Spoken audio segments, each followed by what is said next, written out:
Hello friends, welcome to science magnet. दोस्तों कैसे हैं आप लोग सभी? आई होप सभी अच्छे हैं, शानदार हैं, जानदार हैं। स्टार्ट करते हैं दोस्तों आज का सेशन।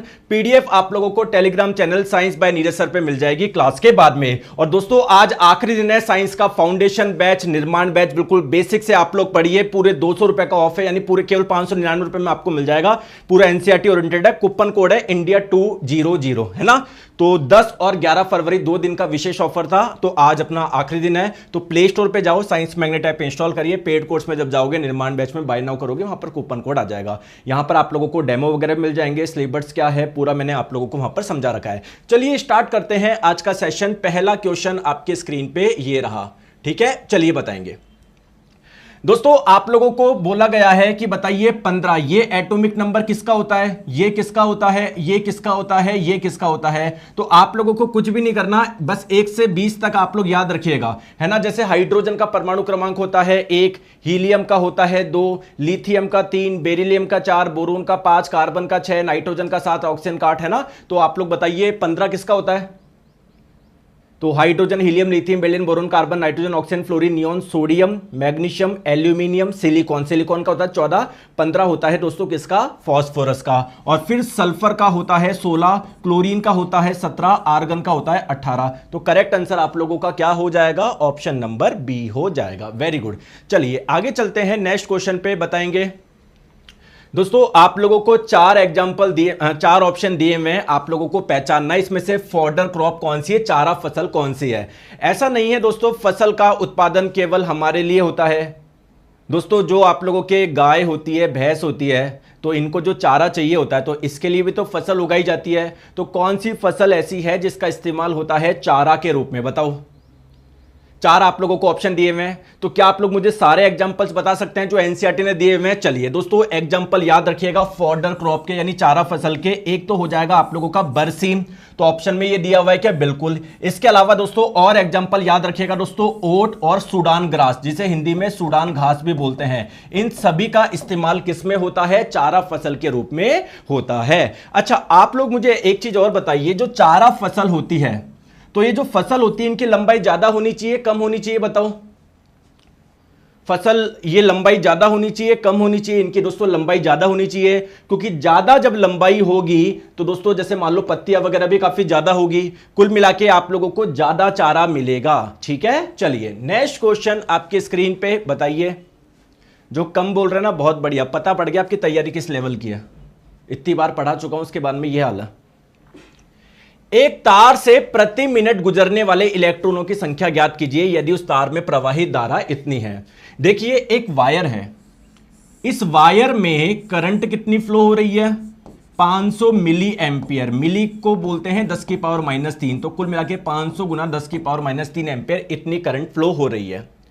और दोस्तों करंट फ्लो होने का मतलब क्या है, इसमें इलेक्ट्रॉन फ्लो हो रहा है, या मैं बोलूं चार्ज, जब आवेश प्रवाहित होता है तो इसे ही आप लोग बोलते हैं कि करंट फ्लो हो रही है। तो करंट की वैल्यू कैसे निकालते हैं कि कितना आवेश प्रवाहित हो रहा है, कितने समय में हो रहा है।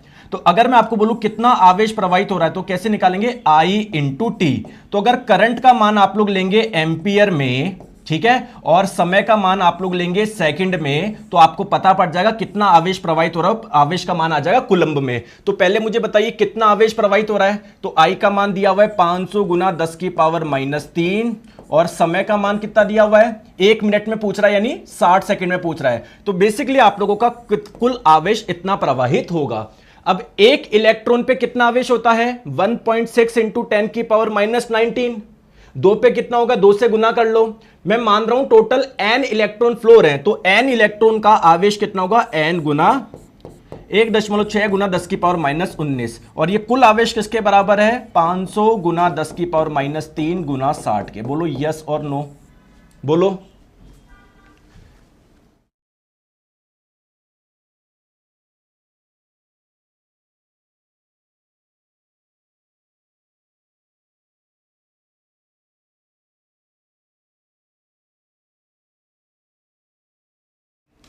चलिए तो n का मान क्या होगा बताइए, n का मान तो 500 गुना 10 की पावर -3 गुना 60 बट्टे 1.6 गुना 10 की पावर -19 है ना, ये -19 होगा। चलिए अब बताओ, सॉल्व कर, आपको सिंपल से कैलकुलेशन करनी है।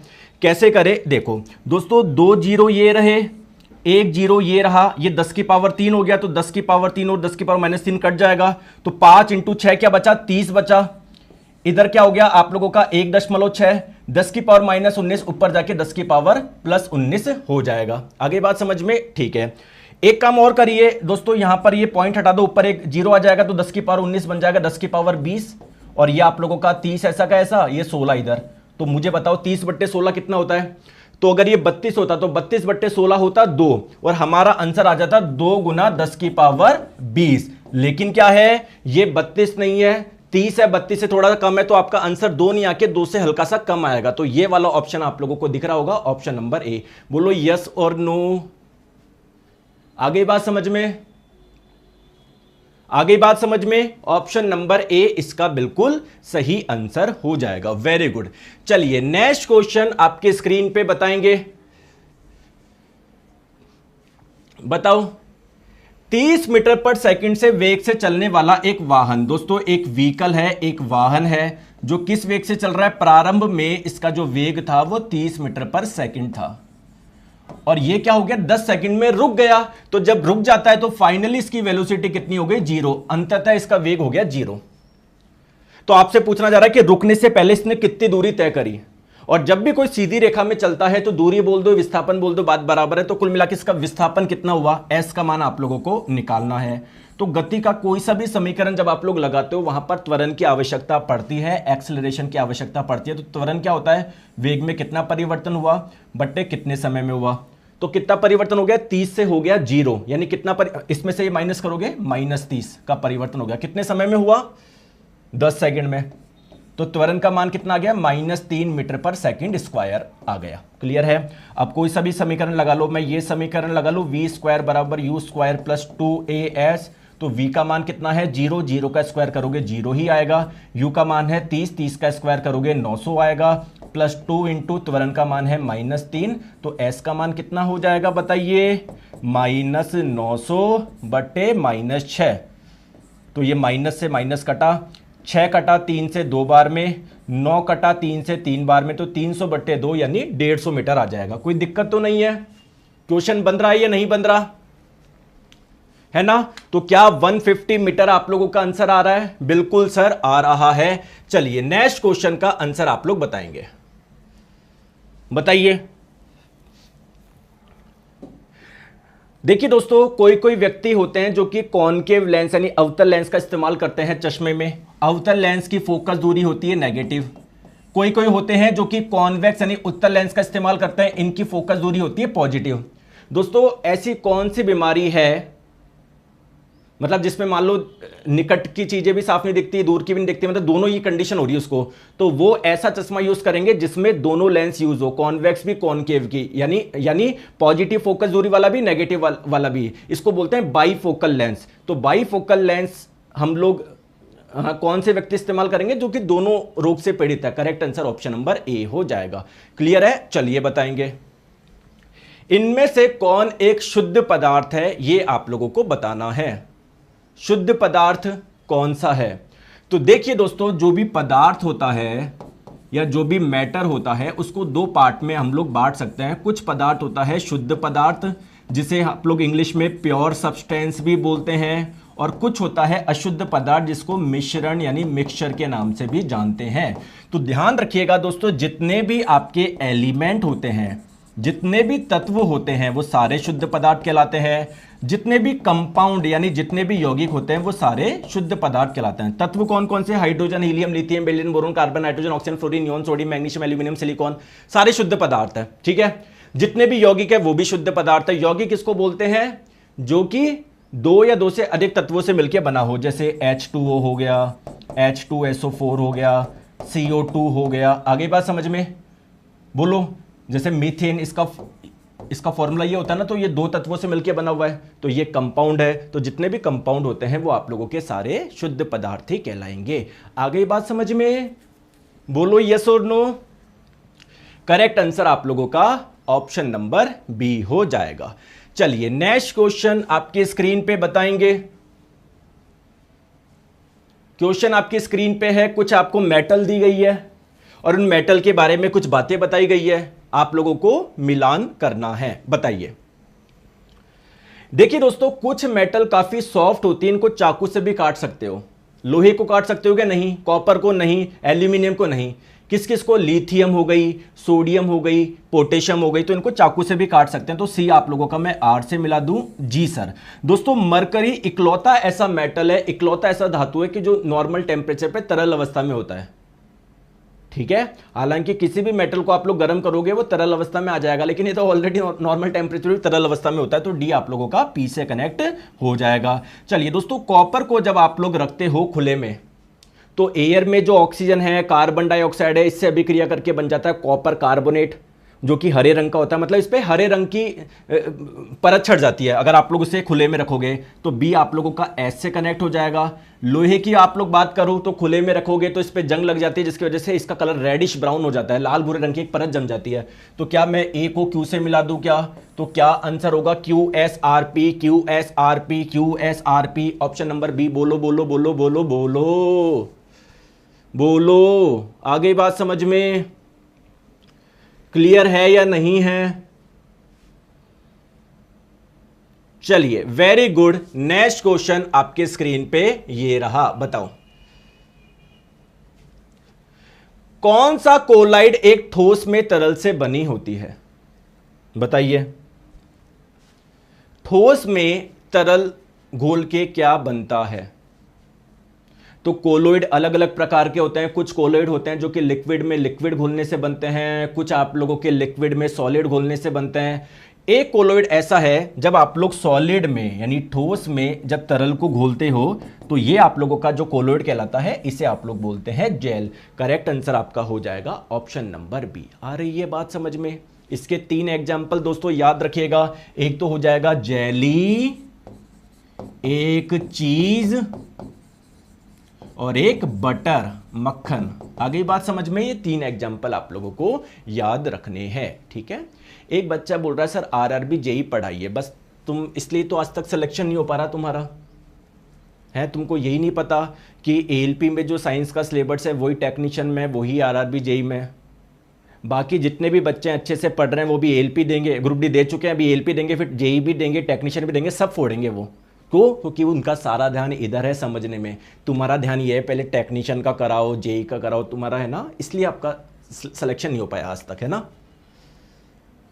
क्योंकि बाकी बच्चों का ध्यान तो पढ़ने में। आ जाइए, इसका आंसर आप लोग बताएंगे। बताओ। कुछ बच्चे बोल रहे हैं सर मेरी 13 को फर्स्ट शिफ्ट में ही है। कोई दिक्कत नहीं है, सबसे बढ़िया पेपर आप ही का होगा, टेंशन मत लो, बिल्कुल बिना किसी दिक्कत के जाइए।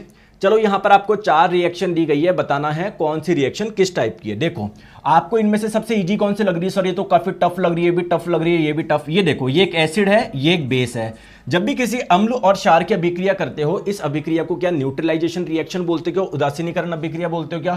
तो एस आप लोगों का 3 से कनेक्ट हो जाएगा। एस आपका 3 से कनेक्ट होगा तो ये 2 ऑप्शन को आप लोग एलिमिनेट कर दो। बोलो, बात समझ में आ रही है नहीं आ रही है? चलिए दोस्तों, मीथेन को जब सूर्य के प्रकाश में आप लोग क्लोरीन के साथ में अभिक्रिया करवाते हो तो आप लोगों का क्या बन जाता है? HCl बन जाता है और ये बन जाता है। इस अभिक्रिया को क्या बोलते हैं?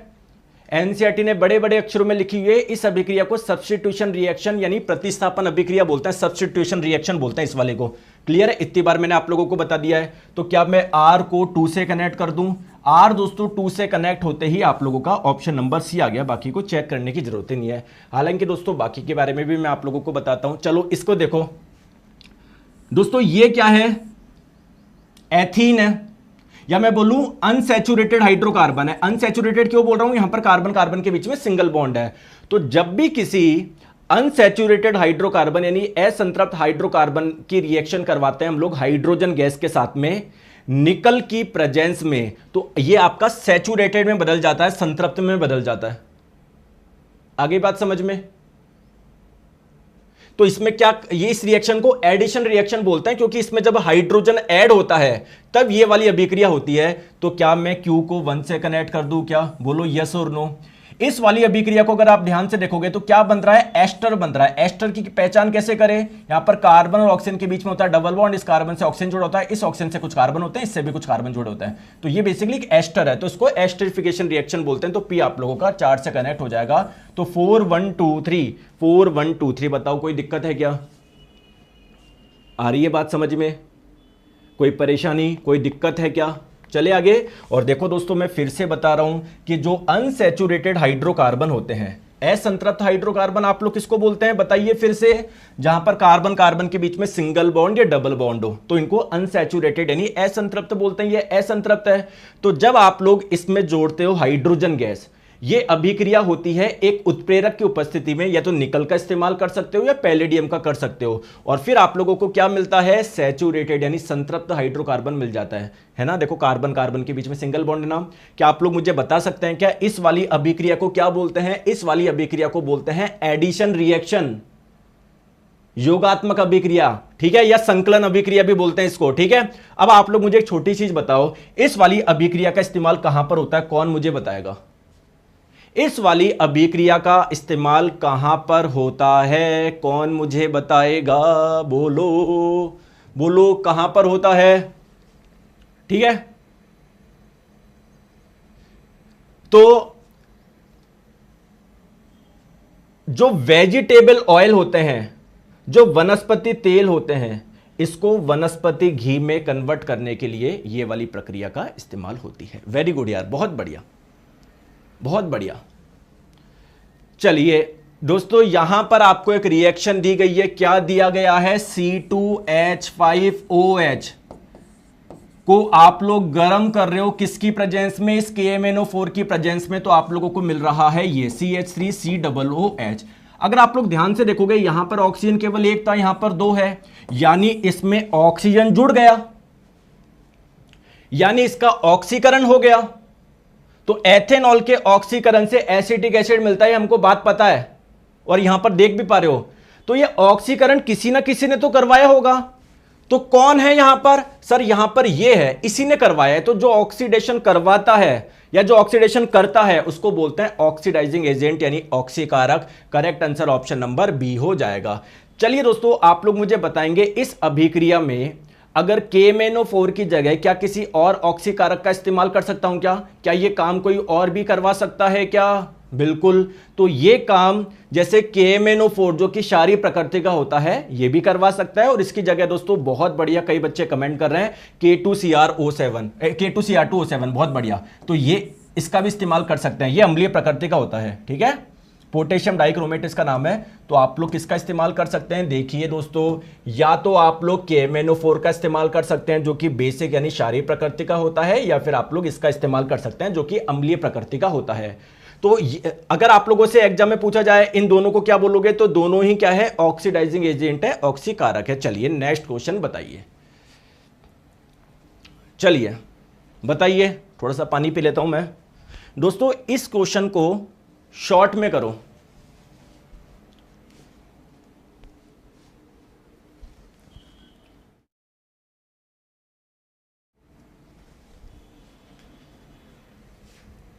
बताइए।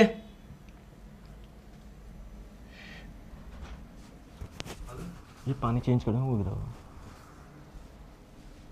बताओ।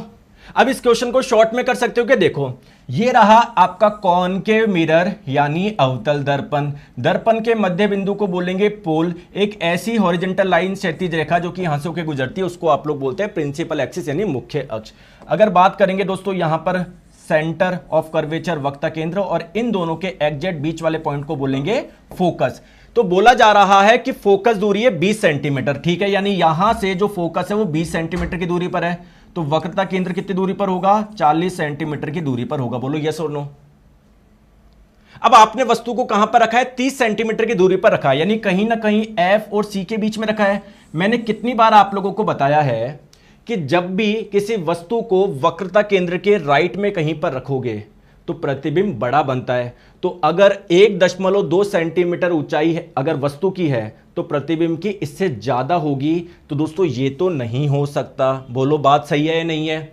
आपको यह भी पता है जब फोकस या फोकस के लेफ्ट में कहीं पर वस्तु को रखते हो तो उसका प्रतिबिंब रियल बनता है, यानी वास्तविक बनता है। वास्तविक प्रतिबिंब हमेशा उल्टा होता है, तो अगर कोई प्रतिबिंब उल्टा बनता है तो उसकी हाइट हम लोग लेते हैं नेगेटिव में, ना कि पॉजिटिव में। तो ये भी आप लोग हटाओ। तो अब ये दो ऑप्शन में आप लोग चूज कर सकते थे। अब तो दोस्तों पूरी कैलकुलेशन करनी पड़ेगी। अगर मान लो इसमें ऑप्शन नंबर बी में मान लो कुछ होता -0.4, तो हम लोग उसको हटा देते, एक को हटा दे, लेकिन अब तो सॉल्व करना पड़ेगा। अरे ये बात समझ में, कल मुझे बहुत अच्छा लगा, मैंने क्वेश्चन में बोला कि क्या अवतल दर्पण में मैग्निफिकेशन का मान 0.4 हो सकता है। मैंने बोला हाँ हो सकता है। बाद में कमेंट आया कि नहीं सर, पॉजिटिव अगर हो रहा है तो 1 से ज़्यादा होगा। तो सैल्यूट है यार, मज़ा आ गया बाद में कमेंट देखे कि नहीं सर, मतलब इस क्लास में ऐसे बच्चे बैठे हैं जिनके कॉन्सेप्ट बिल्कुल खुले हुए हैं, इतना पढ़ लिया उन्होंने, वेरी गुड यार, मज़ा आ गया। वो है ना। फिर मैंने कमेंट भी करा हाँ कि जब पॉजिटिव होगा तो 1 से ज़्यादा होगा। बहुत बढ़िया यार। तो क्यों नहीं होगा सिलेक्शन, आप मुझे बताओ, इतने पढ़ने वाले हो। चलो बताओ, तो यू का मान क्या हो गया। यू क्या होता है, दर्पण से वस्तु की दूरी, कितनी दूरी पर है, 30 सेंटीमीटर। यू का मान हमेशा माइनस में लेंगे। तो और फोकस दूरी क्या होती है बताओ, कितनी दे रखी है, 20 सेंटीमीटर। कॉनकेव है, अवतल है, तो माइनस में लूंगा। दर्पण से प्रतिबिंब की दूरी को v बोलते हैं, तो v का मान निकालना है। करो सॉल्व, 1/f बराबर 1/u प्लस 1/v। तो f का मान है -20, तो 1/-20 लिखो, ये -1/20 लिखो, बात बराबर है। u का मान कितना है, -30, तो 1/-30 लिखो, -1/30 लिखो, बात बराबर है। ठीक है, चलो तो 1/v का मान आ जाएगा 1/30 -1/20। तो एलसीएम लिया आपने 60, इधर आया 2, इधर आया 3, तो -1/60। तो 1/v का मान -1/60 आया, तो v का मान कितना आ गया, -60 आ गया। क्लियर है। मैग्निफिकेशन क्या होता है, height of image upon height of object. इसका एक फॉर्मूला क्या होता है, -v/u। ठीक है, तो -v का मान है -60, u का मान कितना है, -30 है, तो ये हुआ 60/2, तो मैग्निफिकेशन का मान आ गया -2, है ना। तो जब हाइट ऑफ इमेज क्या हो जाएगा, हाइट ऑफ ऑब्जेक्ट गुना -2, यानी वस्तु की ऊंचाई गुना -2। वस्तु की ऊंचाई कितनी है, 1.2, इसको -2 से मल्टीप्लाई करेंगे, -2.4 आ जाएगा। Option number B. आ गई बात समझ में। v दिया हुआ है, अच्छा v भी दिया हुआ, निकालने की जरूरत ही नहीं है। अरे ये तो और भी सिंपल क्वेश्चन हो गया। v का मान भी दिया हुआ, मैं फालतू में ही निकाल रहा हूं। v का मान भी दिया हुआ है, लो v का मान भी दिया हुआ है, हम फालतू में ही निकाल रहे हैं, है ना। तो मैंने फालतू में इतनी मेहनत करी, v का मान क्वेश्चन में दिया हुआ है ही। चलो कोई बात नहीं, चले आगे। अब आप बोलते हो ना कि सर आप है ना कई बार गुस्सा करते हो, तो मैं उन पे करता हूं जो बच्चे पढ़ते नहीं है, लेकिन जो पढ़ते हैं ना मेरे को मजा आता है।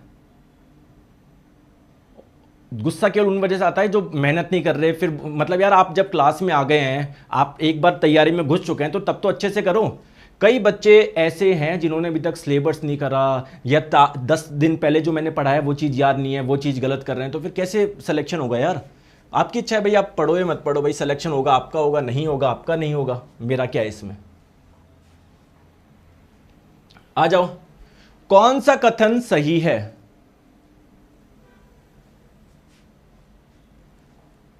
सर मुझे निर्माण बैच में 0 से पढ़ाया जाएगा क्या। नहीं, 0 से नहीं पढ़ाया जाएगा, पहले आपका इंटरव्यू होगा यूपीएससी लेवल का। अगर आप क्लियर कर पाओगे ना तब आपको फिर स्टार्ट।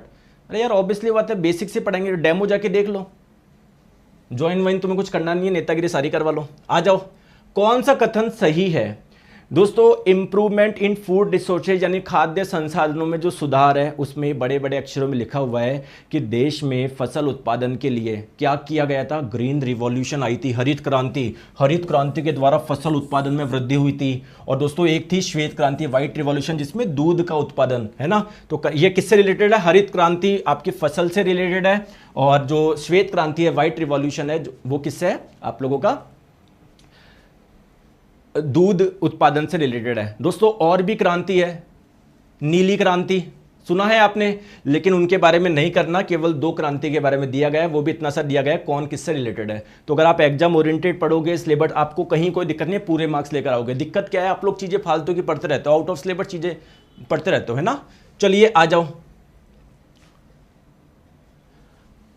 प्रोटीन और लिपिड का उपयोग करके, लिपिड किसको बोलते हैं, वसा को, तो कोशिका झिल्ली के निर्माण की प्रक्रिया को क्या बोलते हैं। देखिए दोस्तों, किसी भी कोशिका की सबसे जो आउटर लेयर होती है उसको बोलते हैं सेल वॉल, यानी कोशिका भित्ति।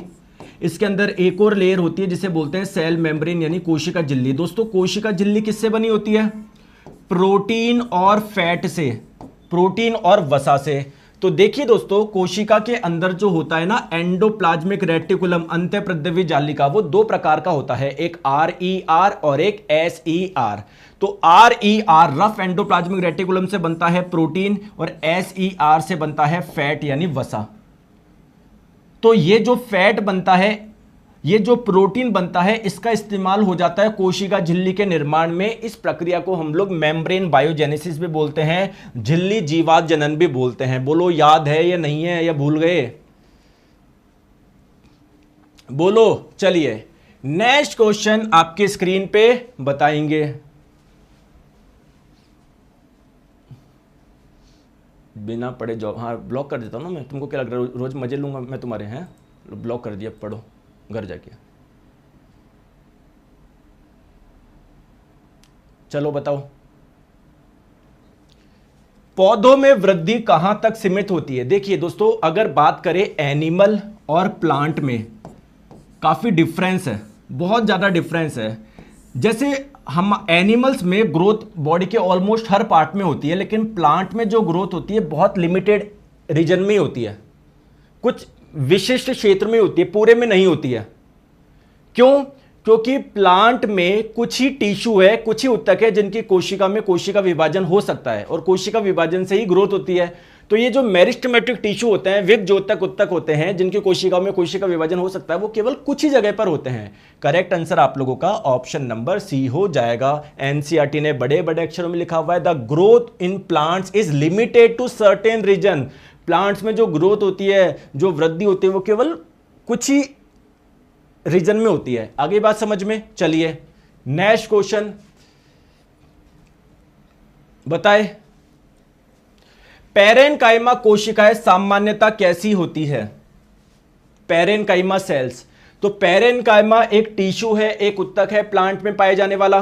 तो अगर बात करें उत्तक है तो ये बहुत सारी कोशिकाओं से मिलकर बना होगा। देखिए दोस्तों, इसकी कोशिकाएं लिविंग होती है, डेड होती है? बताओ सर, इसकी कोशिकाएं होती है लिविंग, जीवित। ठीक है। दूसरी बात दोस्तों, कोशिका के चारों ओर जो लेयर होती है उसको बोलते हैं सेल वॉल। कोशिका भित्ति, इसकी कोशिका भित्ति पतली होती है, मोटी होती है? सर थिन होती है, पतली होती है। अगर हम लोग बात करें इनके कोशिकाओं के बीच में क्या गैप होता है क्या? हाँ, काफी ज्यादा गैप होता है, देख लो। लार्ज स्पेसेस बिटवीन सेल, कोशिका के बीच में स्पेस काफी ज्यादा होता है, तो ये हो नहीं सकता। डेड नहीं होती है, क्या लिविंग होती है क्या? बिल्कुल correct answer option number B. NCERT ने बड़े बड़े अक्षरों में लिखा हुआ है लिविंग सेल्स होती है। और सेल वॉल कैसी होती है? थिन होती है, पतली होती है। यहां पर कहीं पर लिखा हुआ है क्या कि सेल वॉल में ना कोशिका भित्ति में एक पदार्थ होता है लिग्निन नाम का? नहीं। बोलो, आ रही है बात समझ में? आ रही है या नहीं आ रही है? चलिए नेक्स्ट क्वेश्चन आपके स्क्रीन पे बताएंगे। बताओ,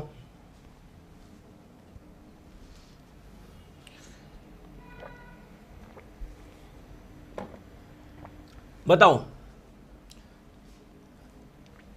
जड़ों की जो एपिडर्मल कोशिकाएं होती है उसमें बेसिकली क्या होता है? देखो मेरी बात समझो, पहले तो आप लोग समझो एपिडर्मिस किसे बोलते हैं। कौन मुझे बताएगा एपिडर्मिस किसे बोलते हैं? दोस्तों प्लांट की जो सबसे आउटर लेयर है, सबसे जो बाहरी परत है, उसे बोलते हैं एपिडर्मिस। फॉर एग्जांपल मैं बताता हूं, टेंशन मत लो। ये लीफ है, कोई पत्ती है, तो इस पत्ती की भी जो सबसे ऊपरी जो लेयर है, जो ऊपरी परत है, उसे बोलेंगे एपिडर्मिस। जैसे पत्तियों की एपिडर्मिस में छोटे छोटे छेद होते हैं जिसे बोलते हैं स्टोमेटा। ठीक है। अब बात करते हैं दोस्तों, जैसे मान लीजिए ये क्या है? रूट है, यानी जड़ है। ठीक है। तो जड़ की भी सबसे बाहरी परत को आप लोग क्या बोलोगे? एपिडर्मिस बोलोगे। क्या ये भी बहुत सारी कोशिकाओं से मिलकर बना होगा क्या? बिल्कुल। तो इन कोशिकाओं को बोलेंगे एपिडर्मल सेल यानी एपिडर्मल कोशिकाएं। बोलो यस और नो। अब जैसे मान लो ये कोशिका है दोस्तों, जो जड़ों की जो एपिडर्मिस कोशिकाएं होती है ना, इसमें ऐसे कुछ है ना, ऐसे आपको हेयर जैसे, बाल जैसे कुछ दिखेंगे, इसे आप लोग बोलते हैं रूट हेयर।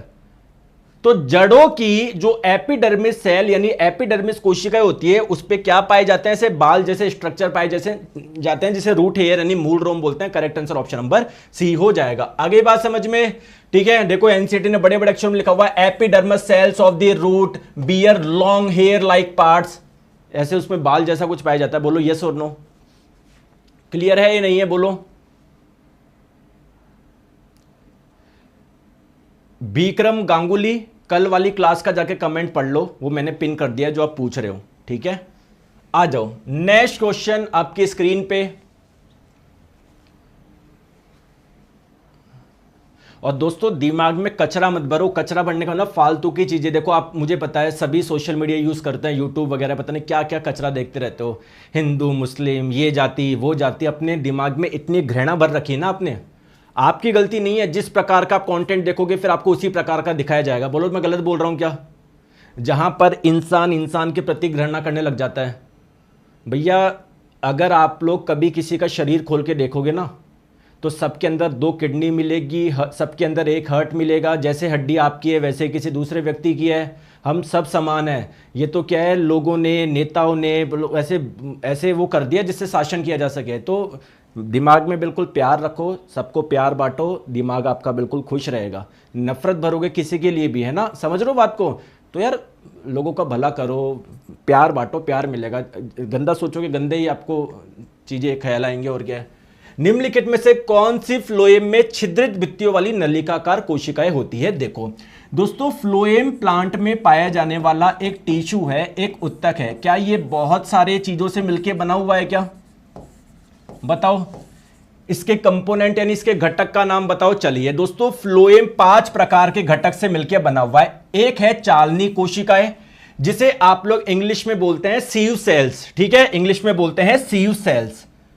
एक चालनी नलिका जिसे बोलते हैं सीव ट्यूब्स। आगे का नहीं बताऊंगा, केवल आपको सारा ध्यान इस पर रखना है, चालनी नलिका सीव ट्यूब्स। देखो एनसीईआरटी ने बोला है जो चालनी नलिका होती है, जो सीव ट्यूब्स होती है, वो छिद्रित भित्ति वाली होती है। मतलब इसकी कोशिका के चारों ओर जो सेल वॉल है, भित्ति है, उसमें क्या है, छेद है। और ये नलिकाकार आकृति की होती है, नलिकाकार आकृति की होती है। आगे बात समझ में? तो किसकी बात हो रही है? नलिकाकार आकृति की होती है ये वाली कोशिकाएं और इसमें छिद्रित होती है। किसकी बात हो रही है? सीव ट्यूब्स यानी सीव नलिका, है ना, हिंदी में इसे चालनी नलिका भी बोलते हैं। चले आगे बोलो। Sir NCERT 10 minute show start करो। बिल्कुल करेंगे यार, है ना। एक नया चैनल बनाऊंगा, बताओ क्या नाम रखूं चैनल का? वही रखेंगे यार, ठीक है, देख लेंगे। चलो आ जाओ नेक्स्ट क्वेश्चन। दोस्तों कनेक्टिव टिश्यू का मैट्रिक्स कैसा होता है?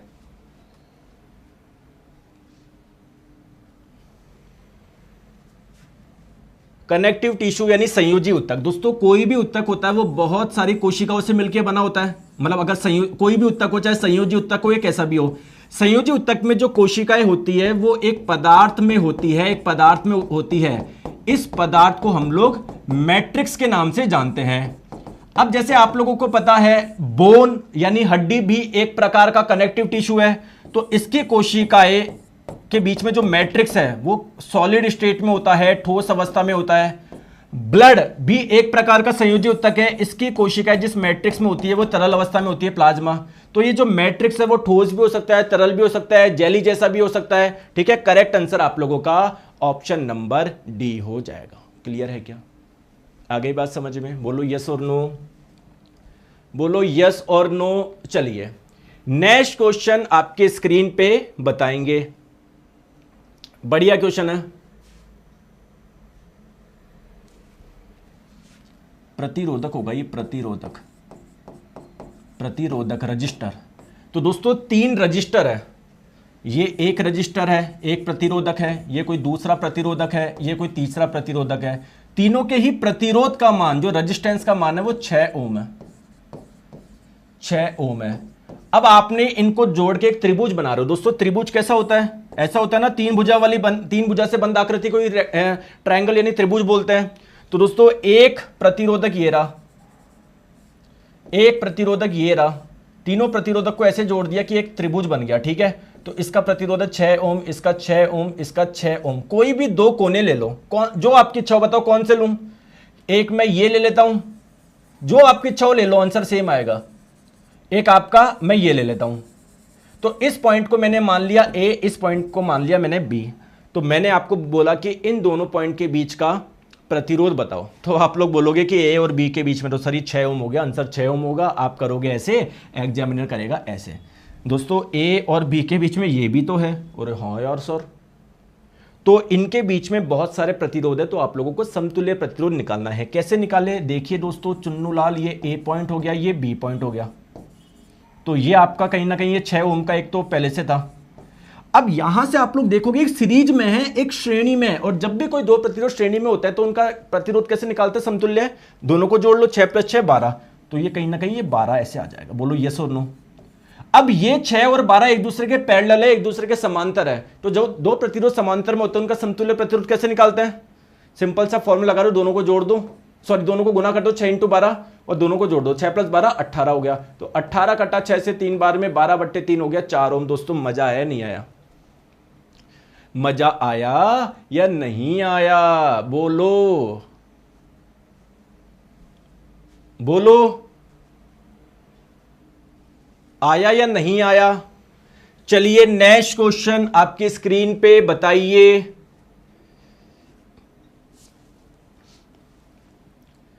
सर एक चैनल आपके बारे में बहुत बुरा बोल रहा था, मुझे बहुत बुरा लगा। किसने बोला? बोलने तो क्या दिक्कत है यार, आप तो अपनी पढ़ाई में ध्यान लगाओ। ठीक है, आ जाओ। एक विद्युत परिपथ में 4 ओम और 8 ओम के दो रोधकों को या दो प्रतिरोधक को 12 वोल्ट की बैटरी के साथ श्रेणी क्रम में जोड़ा गया है, तो 10 सेकंड के प्रतिरोधक द्वारा उत्पन्न ऊष्मा क्या होगी? देखिए आपके पास में दो रजिस्टर है, दो प्रतिरोधक है। प्रतिरोधक का सिंबल ये होता है। तो एक प्रतिरोधक है जिसके प्रतिरोध का मान 4 ओम है, एक रजिस्टर, एक प्रतिरोधक है जिसके प्रतिरोध का मान क्या है? 8 ओम है। आपने श्रेणी में जोड़ दिया। अब आपने श्रेणी में नहीं, एक के जस्ट बाद में एक को जोड़ दिया। अब इसको आपने किससे जोड़ दिया? एक बैटरी से जोड़ दिया। बैटरी है 12 वोल्ट की। आगे बात समझ में? तो देखिए दोस्तों, क्या यहां से करंट निकलेगी? क्या बिल्कुल निकलेगी, निकलेगी, निकलेगी। पहले इसमें जाएगी, फिर वो ही करंट इसमें जाएगी। तो दोस्तों इस वाले रजिस्टर यानी इस वाले प्रतिरोधक में 10 सेकंड में कितनी हीट डेवलप होगी, ये आप लोगों को बताना है। 10 सेकंड में बताओ। तो पहले तो आप लोग मुझे ये बताओ, इससे करंट कितनी निकल रही है? कैसे निकाले? लगाओ V = I × R। कितने वोल्ट की बैटरी है? 12 वोल्ट की बैटरी है। इससे निकलने वाली करंट को मैं I मान लेता हूं। टोटल रेजिस्टेंस कितना हो जाएगा? 4 + 8 12। तो करंट का मान कितना आ गया? 1 एम्पियर हो गया। तो यहां से करंट निकलेगी, निकलेगी 1 एम्पियर इसमें जाएगी, इसमें भी 1 एम्पियर जा रही है। अब ये जो एक रजिस्टर है, प्रतिरोधक है, जिसके प्रतिरोध का मान है 8 ओम, इसमें करंट कितनी फ्लो हो रही है? कितनी हो रही है? 1 एम्पियर हो रही है। अब हीट कितनी डेवलप होगी उसका फॉर्मूला लगा दो, I² × R × T। Current flow रही है इसमें 1 एम्पियर, 1 का स्क्वायर करोगे 1। इसका प्रतिरोध कितना है? 8। कितने समय में पूछ रहा है? 10 सेकंड में। तो 10 × 8 हो गया 80। और कितनी हीट का मात्रा क्या होता है? जूल होता है। तो correct answer option number C हो जाएगा। बोलो बात समझ में आ रही है क्या? आ रही है नहीं आ रही है? C फॉर कैट है ना। अब ये C फॉर कैट कैसे बोल रहा हूँ? क्या मेरी बेटी है ना, उसको मैं रात को जाके ABCD सिखाता हूँ मैं, कि A for apple, B for ball, C for cat, D for dog. तो मेरे को भी याद हो गया। देखो सुबह तो आपको ये पढ़ाता हूँ, घर जाके बच्चों को पढ़ाता हूँ। कितना लोड है मेरे पर। और आप ऐसे नहीं कि यार सर मेहनत कर रहे हैं, चुपचाप से पढ़ के सिलेक्शन ले ले। और तुमको पढ़ाना तो फिर भी आसान है, ये ABCD पढ़ाने में भाई साहब दिमाग के तोते उड़ जाते हैं मेरे। उसको बोलता हूँ मैं A फॉर, वो बोलती एप्पल, पता है एप्पल, एप्पल बोलती है। एलिफेंट उससे बोला नहीं जाता। तो कितनी उसमें ज़्यादा मेहनत लगती है। और वो तो तुम तो फिर भी कोर्स खरीद लोगे, वो तो बेचारे कोर्स भी नहीं खरीदेगी। तो ऐसे वो वाली खुशी भी नहीं है। चलो आ जाओ, नेक्स्ट क्वेश्चन आपकी स्क्रीन पे।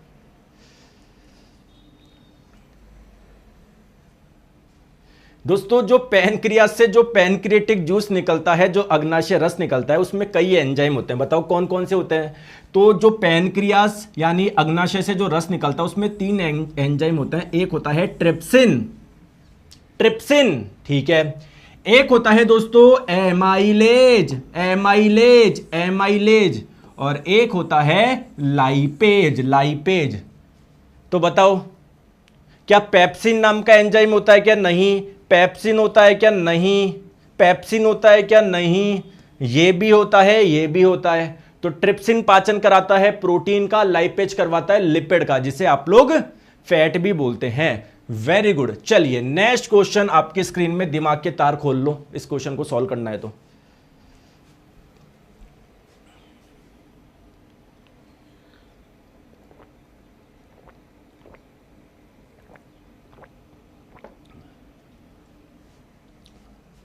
सर चैनल का नाम रख लो साइंस बूम बूम।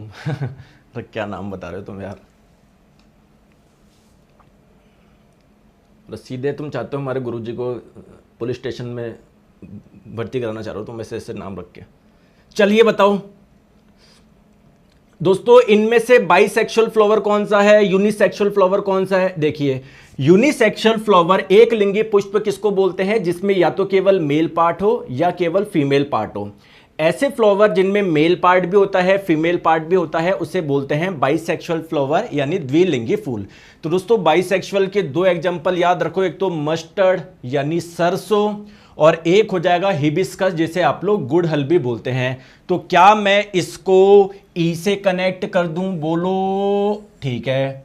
एक लिंगी पुष्प किसको बोलते हैं? जिसमें केवल या तो मेल पार्ट होगा या फीमेल पार्ट होगा। एनसीईआरटी ने इसके दो एग्जांपल दिए हुए हैं, एक तो वाटरमेलन यानी तरबूज और एक पपीता। तो क्या मैं इसको पपीता से कर दूं क्या? दोस्तों इनमें से कौन सा है जो पत्तियों से प्रजनन करते हैं? तो एक प्लांट है जिसका नाम है ब्रायोफाइलम। तो दोस्तों ब्रायोफाइलम प्लांट की जो पत्तियां होती है, लीफ होती है, इसमें बीच बीच में क्या होता है? मार्जिन होते हैं। तो वहां पर एक छोटी सी बड़ यानी कली जैसा कुछ निकलेगा और जैसे ही गिर जाएगी तो नया पौधा उग जाएगा। तो अपनी पत्तियों के एक पार्ट से देखो पूरा नया पौधा बना दिया। तो इस मेथड को बोलते हैं वेजिटेटिव प्रोपेगेशन यानी कायिक प्रवर्धन। तो करेक्ट आंसर इसका 3 किससे हो जाएगा? ए से हो जाएगा। दोस्तों कुछ कुछ प्लांट के बीज होते हैं जिनके बीज पे है ना ऐसे थोड़े पंख जैसा कुछ होता है, तो हवा के माध्यम से एक जगह से दूसरी जगह पर चल जाएंगे। तो बताएंगे दोस्तों कौन कौन से हैं? कहां पर लिखा हुआ है क्या? देखो कुछ आप लोगों के सीड ऐसे होते हैं जिस पे विंग होती है, ऐसे पंख पंख पंख जैसा कुछ होता है। तो दो एग्जांपल याद रखो, तो मैपल और एक ड्रम स्टिक। एनसीईआरटी ने बड़े बड़े अक्षरों में लिखा हुआ है, तो ये क्या हो जाएगा? सी हो जाएगा। कुछ कुछ बीज ऐसे होते हैं जिनके ऐसे कुछ कांटे जैसा कुछ पाया जाता है, तो एनिमल की बॉडी से इजीली चिपक जाते हैं। तो एनिमल अगर मान लो कहीं पर एनिमल की बॉडी पे चिपक गया, अगर वो कहीं पर जाएगा हिलेगा तो उससे वो बीज गिर जाएगा। ठीक है, तो उसका एग्जांपल क्या हो जाएगा? जैंथियम, यूरेना। तो ये बी से हो जाएगा। बताओ क्वेश्चन कैसा लगा? EDA CB option number B. बढ़िया क्वेश्चन था क्या? क्वेश्चन बढ़िया था क्या? ठीक है, चलिए आगे आ जाओ।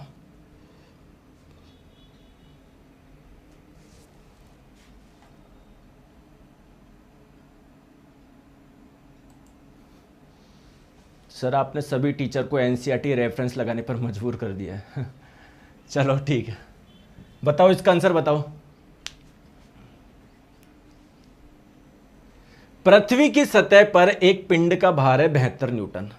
दोस्तों कोई पिंड है, कोई ऑब्जेक्ट है, इसका द्रव्यमान में m मान लेता हूं, तो इसका भार क्या हो जाएगा? mg हो जाएगा। और mg का मान दिया हुआ है 72 न्यूटन। कहां पर? पृथ्वी की सतह पर। यानी कुल मिला के पृथ्वी की सतह पर किसी वस्तु को रख रहा हूं तो उसका भार कितना है? 72 न्यूटन है। भार का फॉर्मूला होता है mg। ठीक है दोस्तों, पृथ्वी की त्रिज्या आप लोग मान लो r, तो बोला जा रहा है आधी त्रिज्या के बराबर ऊंचाई पर यानी r/2 ऊंचाई पर इस जगह भार कितना होगा? तो दोस्तों इस जगह गुरुत्वाकर्षण मान लेता हूं g डैश होगा, तो भार क्या हो जाएगा? m इंटू जी डैश। अब जी डैश का मान निकालना है, कैसे निकाले? तो इस जगह सतह पे गुरुत्वीय त्वरण कैसे निकालते हो? उसका फॉर्मूला क्या है? या केंद्र से r दूरी पर गुरुत्वीय त्वरण निकालने का फॉर्मूला क्या है? Capital G into capital M बटे R स्क्वायर। ठीक है, और केंद्र से ये कितनी दूरी हो गई total? r plus r/2 3r/2। तो वहां पर गुरुत्वीय त्वरण निकालने का फॉर्मूला क्या हो जाएगा? 3r/2 का स्क्वायर 9r स्क्वायर बाय 4। तो कुल मिला के गुरुत्वीय त्वरण का मान कितना रह गया? देखो पृथ्वी की सतह पे इतना था और इस जगह कितना हो गया? 4/9 रह गया। तो भार भी कितना हो जाएगा? 4/9 हो जाएगा उसका। तो 72 का 4/9, तो 72 घटा 9 से कितने बार में? 8 नाम 72 और 8 चौक 32, ऑप्शन नंबर ए इसका आंसर हो जाएगा। बोलो यस और नो। आ रही है बात समझ में? कोई परेशानी तो नहीं है, कोई दिक्कत तो नहीं है, कोई दर्द तो नहीं हो रहा? चलिए दोस्तों, अच्छा आज चॉइस ही कर पाएंगे, एक लास्ट क्वेश्चन रह गया। चलो मैं से पूछ लेता हूं, पूछ लूँ एक क्वेश्चन मैं आप लोगों से ये पूछ रहा हूं, ध्यान से आप लोग समझना।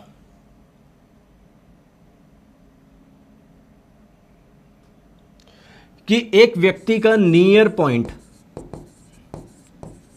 यानी निकट बिंदु है 80 सेंटीमीटर, तो बताओ वो कौन से रोग से पीड़ित है? कमेंट करके बताना। एक व्यक्ति का नियर पॉइंट यानी निकट बिंदु 80 सेंटीमीटर है, तो बताओ कौन से रोग से वो पीड़ित है। क्लियर है? चलिए, और दोस्तों फिर मिलेंगे हम लोग नेक्स्ट क्लास में यूट्यूब पे। साइंस दोस्तों एक बार पढ़ लो, आज आखिरी मौका है, 11 तारीख आज लास्ट ऑफर है, ठीक है। मात्र 599 रुपये मिल जाएगा यार। पूरे साल भर में पढ़ाता हूँ, आप समझो तो कितना बड़ा सिलेबस होगा, कितनी चीज़ें प्रॉपर उसमें पढ़ाता हूँ। सर मुझे तो जल्दी सिलेबस पूरा करना है, तो मैंने वीओडी बैच भी फ्री दे दिया है। वीओडी बैच का मतलब रिकॉर्डेड बैच भी फ्री दे दिया है। पूरा एनसीईआरटी ओरिएंटेड है 6 to 10, मतलब चाहे 7th क्लास के एनसीईआरटी में कहीं पर लाइन लिखी होगी वो भी कवर हो जाएगी। प्ले स्टोर पे जाओगे मिल जाएगा। कूपन कोड याद रखिए इंडिया 200। 10 और 11 फरवरी को विशेष ऑफर है। तो साइंस मैग्नेट ऐप पे जब आप लोग जाओगे, पेड कोर्स में जब जाओगे, निर्माण बैच में जब बाय नाउ करोगे, वहां पर कूपन कोड दिख जाएगा। जैसे कूपन कोड लगाओगे 200 रुपये आप लोगों का ऑफ हो जाएगा। दोस्तों यहाँ पर आप लोगों को लाइव क्लास दिखेगी, जो क्लास हो जाती है वो इसमें चल जाती है रिकॉर्डेड में। वीओडी बैच में आप लोगों को लास्ट ईयर का पूरा बैच मिल जाएगा, फिजिक्स, बायोलॉजी, केमिस्ट्री वगैरह सब कुछ है ना। चलिए, तो thank you so much, take care, bye bye, अपना ध्यान रखिए।